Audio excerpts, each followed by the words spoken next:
এখন দাঁড়িয়ে আছি ভদ্রক স্টেশনের বাইরে। ঘড়িতে 5:40-41 আলো ফুটে গেছে। ভদ্রক স্টেশনে দাঁড়িয়ে আছি। এই হচ্ছে ভদ্রক স্টেশনের বাইরেটা। এটা হচ্ছে পার্কিং, 4 হুইলারের পার্কিং, অটো পার্কিং। ওই যে অটো,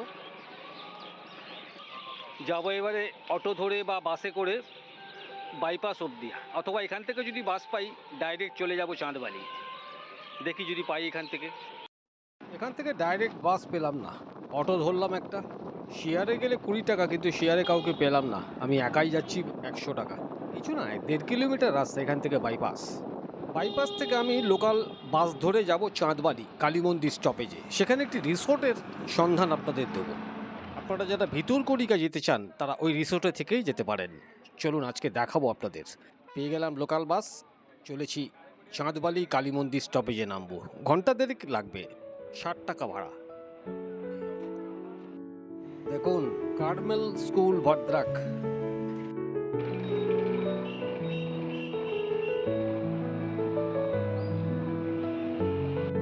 বাঁদিকে বৈতরণী নদী।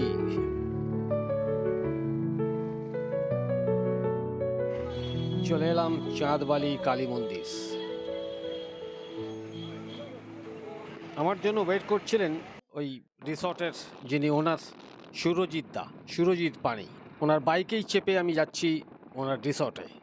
অপূর্ব সুন্দর রাস্তাটা। চাঁদবালি কালী মন্দির থেকে 8 কিলোমিটার। রাস্তাটা একবার দেখুন, কি অসাধারণ, কি অপূর্ব, ফ্যান্টাস্টিক, টপ ক্লাস, একদম টপ ক্লাস।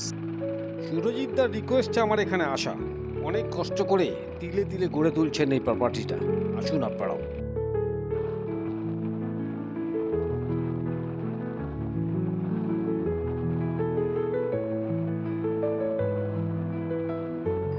ঢুকে পড়লাম চাঁদবালি নোটিফাইড এরিয়ার মধ্যে।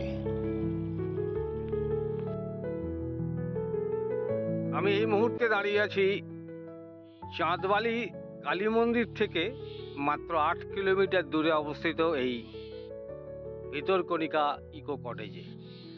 এই তার প্রপার্টি। আপাতত 6টার মতো ঘর রেডি আছে, খাওয়া দাওয়ার ব্যবস্থাও আছে। আর এই প্রপার্টিটাও তৈরি হচ্ছে। এখানে সুন্দর গার্ডেন হয়ে যাবে একটা। ব্রাহ্মণী এবং বৈতরণীর মিলনস্থলের কাছেই এই ভিতরকণিকা ইকো কটেজ।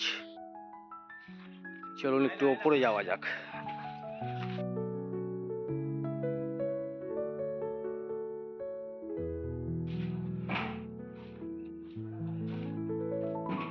সন্ধেবেলা বারান্দায় বসে থাকবেন, সামনে ব্রাহ্মণী নদী আর বৈতরণী নদী। কি অপূর্ব জায়গাটা। চলুন দেখি একটা ঘর। এই হচ্ছে রুম, ডাবল বেড। এখানে আয়না আছে। এটা ওয়াশরুম।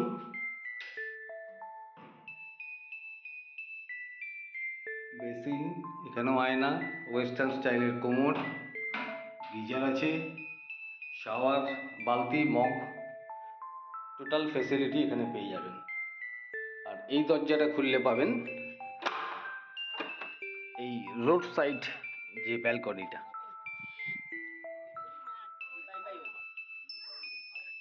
আর ওদিকে হচ্ছে নদীর ভিউটা। দুটো ব্যালকনি পাচ্ছেন, ভাবা যায়। দেখুন,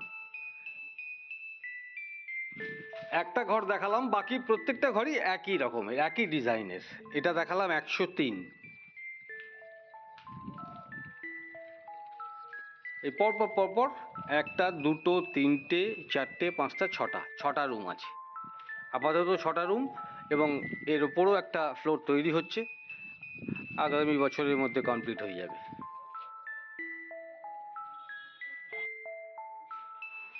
এটা হচ্ছে ডাইনিং এরিয়া।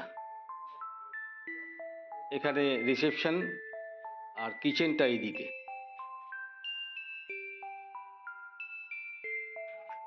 বাইরেও একটা বেসিন সিঙ্ক করা আছে। নমস্কার, আমি এখন বসে আছি ভিতরকণিকা ইকো কটেজ। আপনাদের প্রপার্টিটা দেখালাম। সেই প্রপার্টির যিনি মেন লোক সুরজিৎ পানি, তিনি আমার সামনে বসে আছেন। আর আপনার দেখলাম ভেতরে কাঠের জালে রান্না হচ্ছে, মানে হয় করা যাবে।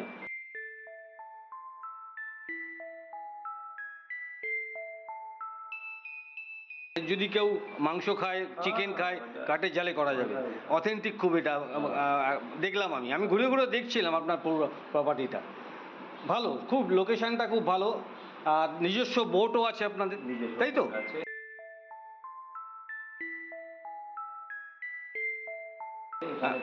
হ্যাঁ, ফেরিঘাট আছে, আমি দেখলাম গিয়ে। আমি টোটালটাই ঘুরে দেখেছি, ঘুরে আমি সব আমার যে লোকজন আছে তাদেরকে নিশ্চয়ই বলবো আসার জন্য। আমার প্রপার্টিটা খুব ভালো লেগেছে। সব থেকে বড় কথা হচ্ছে চাঁদবালির জয়নগর, এই চাঁদবালি থেকে জয়নগরের দূরত্ব, মানে যে ঘাটটা আছে সেটা 20 কিলোমিটার। আর অথচ চাঁদবালি থেকে কালী মন্দির থেকে এই প্রপার্টিটার দূরত্ব হচ্ছে 8 থেকে 9 কিলোমিটার ম্যাক্সিমাম, খুব বেশি হলে। সুতরাং সেই হিসেবে এটা অনেক কাছে, যারা চাঁদবালি অবধি আসবে। সব ভিতরকণিকা সব ভিতরকণিকা নদী, যেটা দুটো আমি দেখলাম, সবগুলো ব্যালকনি দেখলাম। খুব ভালো, লোকেশনটা খুব ভালো, খুব ভালো। হ্যাঁ, কি রেট রেখেছেন আপাতত?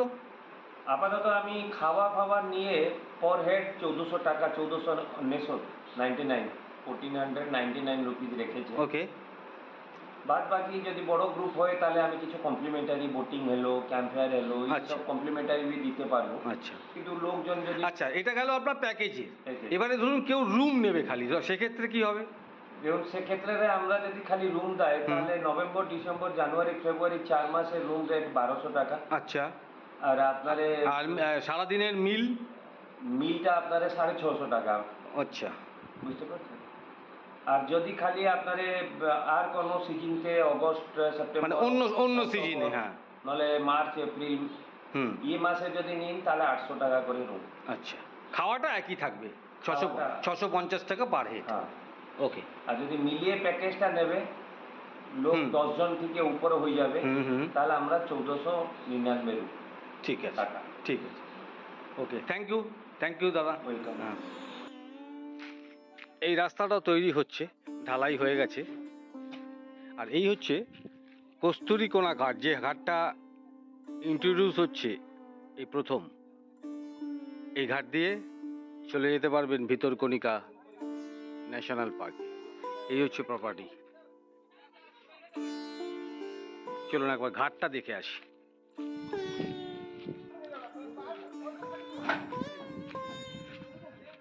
এই যে একটা খাঁড়ি বেরিয়েছে, ব্রাহ্মণী বৈতরণী থেকে একটা খাঁড়ি বেরিয়েছে, সেই খাঁড়িটাই হচ্ছে এইটা। এই দেখেছেন, বোর্ড রাখা আছে। এই যে একটা খাঁড়ি বেরিয়ে গেছে ওইদিকে। আর ঠিক রাস্তাটাও দেখুন, কি অপূর্ব জায়গাটা। খাঁড়ির পাশ দিয়ে রাস্তাটাও গেছে। ইলেকট্রিসিটি নিয়ে কোনো চিন্তা নেই, পোল বসে আছে। শুধু মাথায় রাখবেন কস্তুরীকোনা ঘাট, এটা নতুন ইন্ট্রোডিউস হচ্ছে। ওইদিকে জয়নগর আছে, এদিকে চাঁদবালি আছে, আর চাঁদবালি আর জয়নগরের মাঝখানে হচ্ছে এই কস্তুরীকোনা। জয়নগর যেমন চাঁদবালি থেকে 20 কিলোমিটার, আর চাঁদবালি থেকে এইটার দূরত্ব হচ্ছে 8 কিলোমিটার। অ্যাকচুয়ালি এই কস্তুরীকোনার যে ঘাটটা, এটা এই লোকাল লোকেদের এপার ওপার করার জন্য। এখান থেকে হয়তো কেউ খোলা গেল, এখান থেকে কেউ ভিতরকণিকা গেল কোনো কাজে, আবার ফিরে এলো। এখন ইউজ হচ্ছে এভাবেই।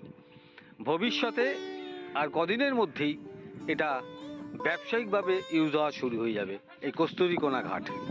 আপনারা অবশ্যই এখানে আসবেন, আমার রেকমেন্ডেশন থাকবে অবশ্যই এখানে আসার। আমার খুব ভালো লেগেছে জায়গাটা। যারা একটু নিরিবিলি পছন্দ করেন, নিস্তব্ধতা পছন্দ করেন, শহরের কোলাহল থেকে দূরে থাকতে চান, তারা এই প্রপার্টিটা বেছে নিতে পারেন। ভিতরকণিকা ইকো কটেজের থেকে আপনারা চলে যান ভিতরকণিকা ন্যাশনাল পার্কে। সুন্দরবনে তো অনেকবার গেছেন, চলে আসুন একবার ভিতরকণিকা। 5-6 ঘন্টা নদীর বুকে ঘুরে বেড়াবেন, দারুণ লাগবে দেখবেন। আমি অবশ্য গেছিলাম চাঁদবালি ঘাট থেকে, সেটাও আপনাদের দেখাবো পরবর্তী পর্বে। সারাদিন ঘুরে বেড়ান নদীবক্ষে, সন্ধেবেলা ফিরে আসুন আবার রিসর্টে। তবে অবশ্যই ভিতরকণিকা ইকো কটেজে আসবেন, থাকবেন, দেখবেন, আনন্দ করবেন। আজকের পর্ব শেষ করলাম। পরবর্তী পর্বে থাকবে আমার ভিতরকণিকা কিভাবে গেলাম, কি দেখলাম, সব কিছু। সকলে ভালো থাকবেন, সুস্থ থাকবেন, আনন্দে থাকবেন আর ঘুরে বেড়াবেন। টাটা।